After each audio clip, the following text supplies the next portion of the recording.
Megastar Shakib খানের দ্বিতীয় স্ত্রী শবনম বুবলি বিষয়টা আমাদের প্রত্যেকেরই জানা। সোশ্যাল মিডিয়ায় এখন আলোচনার কেন্দ্রে উঠে বসে আছে। ঠিক এই ভিডিও থেকে আলোচনা শুরু হয়েছিল। শবনম বুবলি কন্যা সন্তানের মা হচ্ছে, এরকম একটা নিউজে কিন্তু উত্তপ্ত ছিল গণমাধ্যম। মিডিয়ার লোকজন বারবার সাথে জিজ্ঞেস করলে মিডিয়ার লোকজনের থেকে বিষয়টা এড়িয়ে যান বারবার।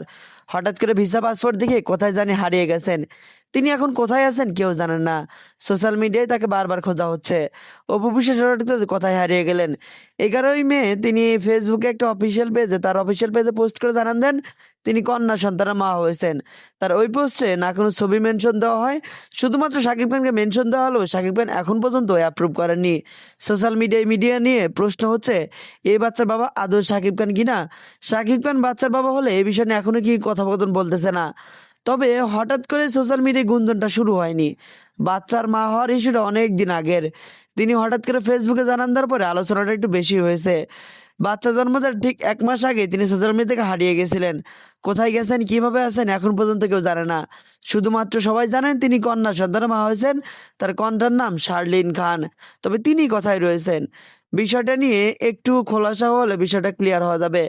ভালোবেসে শাকিব খানকে বিয়ে করলেও তার সাথে ডিভোর্স হয়ে গেল শাকিব নিজেই জানিয়েছেন। কিন্তু ইউএসএতে শাকিবের সাথে একটানা 3 থেকে 4 মাস পড়েছিলেন। কিন্তু দেশে আসার পরে তিনি করেছিলেন আর এক নাটক। তিনি দেশে আসার পর জানিয়েছেন আমেরিকাতে যাওয়ার পরে নাকি সাকিবের সাথে তার কোনো রকম কোনো যোগাযোগই হয়নি।